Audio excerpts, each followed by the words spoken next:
ہوں کہ میں جو ہوں سنگل پیرنٹس ہوں. I am single parents. I move my family alone.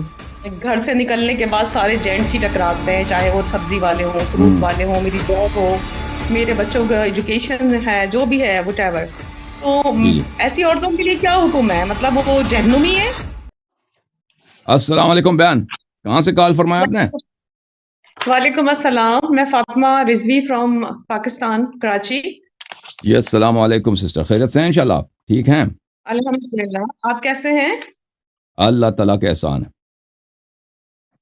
آپ کے بعد میں مولوی خلیل صاحب کو لے لوں گا، علامہ خلیل صاحب کو. جی بات کریں سسٹر، کس موضوع پہ بات کرنی ہے آپ نے؟ اچھا میں ہلو. جی جی بات کرتے جائیں سسٹر. جی میں آپ سے کچھ سوالات لے کر آئی ہوں. ایک تو سب سے پہلے تو ہوں کہ میں جو ہوں سنگل پیرنٹس ہوں. I am single parents. I move my family alone. تو جی جی مجھے یہ چیز سوچ کر اس چیز کا کانشیس رہتی ہوں کہ محرم نامحرم جو ہمارے یہاں کہا جاتا ہے کہ آپ نامحرم سے تو بات بھی نہیں کر سکتے ہیں ہنس کے، اور یا جیسے بھی. تو میری تو زندگی میں زیادہ تر جو ہے وہ معاملات جو ہیں وہ گھر سے نکلنے کے بعد سارے جینٹس ہی ٹکراتے ہیں، چاہے وہ سبزی والے ہوں، فروٹ ہوں والے ہوں، میری جاب ہو، میرے بچوں کا ایجوکیشن ہے، جو بھی ہے وٹ ایور. تو جی جی ایسی عورتوں کے لیے کیا حکم ہے؟ مطلب وہ جہنمی ہے یا وہ واجب نہیں نہیں القتل ہے؟ نہیں نہیں نہیں.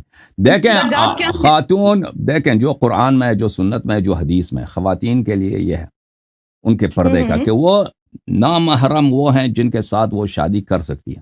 یعنی چچا کے ساتھ آپ شادی نہیں کر سکتے، وہ محرم ہے. بھتیجا آپ کا محرم ہے. جن لوگوں کے ساتھ شادی ہو سکتی ہے وہ نامحرم ہے. جن کے ساتھ شادی آپ کا ناممکن ہے، مثلا آپ کا بیٹا ہے، آپ کے والد صاحب ہیں، ماموں صاحب ہیں، جن سے شادی نہیں ہو سکتی، یہ محرم ہے. جو لوگ نامحرم ہیں ان سے آپ نے بال چھپانے، چہرہ چھپانا واجب نہیں ہے. ہاتھ جہاں تک آپ کڑیاں پہنتی ہیں، وہ ایریا جہاں پہ کڑی ظاہر ہوتی ہے وہ بھی چھپانا اس کا ضروری نہیں ہے. اس کے علاوہ وہ چھپانا ضروری ہے. اچھا، یہ چیزیں چھپانا ضروری ہے. اب چہرے پہ میک اپ بھی ہو، یہ قرآن کی آیت ہے، احادیث یہی کہہ رہے ہیں کہ چہرے کا میک اپ عورت کے لیے چھپانا ضروری نہیں ہے نامحرم سے. اس کے علاوہ اوکے. کپڑے اگر خوبصورت کوئی عورت پہنا چاہے، جب کپڑے میں جتنا بھی وہ خوبصورت کپڑا، مثلا رنگیلا کپڑا، اس میں کوئی حرج نہیں، بشرطے وہ کہ ایسا کپڑا نہ پہنے جو عرف میں وہ بے حیائی کہلاتا ہو.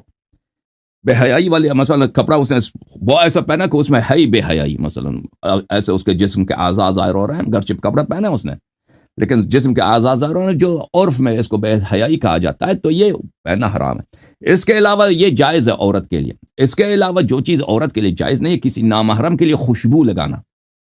نامحرم کے لیے آپ خوشبو نہیں لگا سکتے. اب یہ باتیں پردے کی ہوگی. اب جہاں تک بات کرنے کا تعلق ہے، آپ کسی بھی شخص سے بات کر سکتی ہیں، چاہے وہ ہندو ہے، مسلمان ہے.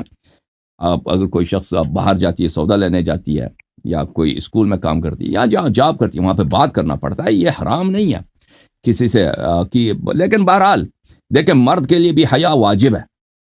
حیا ایک ایسا باؤنڈری ہے کہ اس کا تعین انسان کا ضمیر، انسان کا وجدان آپ کے کانشنس کرے گی. ٹھیک ہے نا؟ مرد کو بھی بحیا رہنا ہے، عورت کو بھی بحیا رہنا ہے. جہاں بھی انسان کام کرتا ہے یا کرتی ہے، یا وہ پارک چلی جاتی ہے، یا سبزی لینے جاتی ہے، یا گوشت لینے جاتی ہے، یا بس میں سفر کر رہی ہوتی ہے، تو بہرحال ہر حالت میں یہ پردے کے ساتھ ساتھ اس ہر شخص کے گفتگو میں، ہر شخص کے تخاطب میں، چاہے وہ مرد ہے چاہے عورت ہے، اس میں حیا کا اس نے لحاظ رکھنا ہوتا ہے. تو یہ چیزیں واجب ضروری ہیں. ٹھیک ہے نا؟ ہاں میری بہن.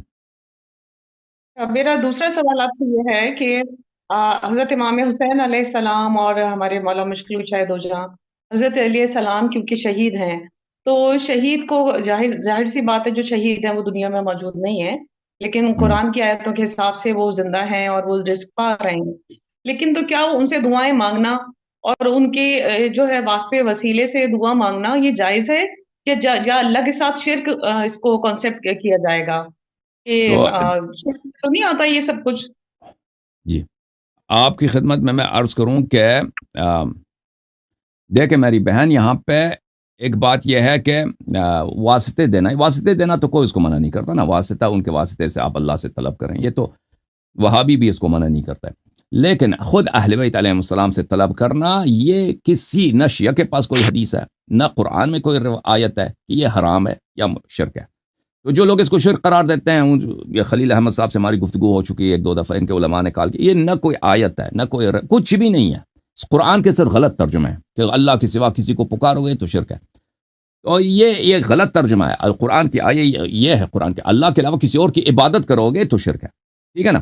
تو لذا یہ اس کو سمجھنے کی ضرورت ہے۔ دوسری بات یہ ہے میری بہن کہ ہمارے اہل بیت علیہ السلام کے احادیث، روایات، زیارات میں یہ بات بہت کثرت سے آپ کو ملتا ہے کہ آپ نے اہل بیت علیہ السلام سے آپ نے کیا کرنا ہے؟ ان سے اپنے حاجات طلب کرنا، یہ مستحب ہے۔ حاجات چاہے وہ دنیا سے چلے گئے ہوں، ان سے اپنی حاجت طلب کرنا یہ اچھی بات ہے کہ یہ اہل بیت علیہ السلام کے متعدد روایات میں، زیارات کے آداب میں یہ مذکور ہے۔ بہرحال تھینک یو میرے سسٹر، اب آپ کے سوالات کا بڑا شکریہ۔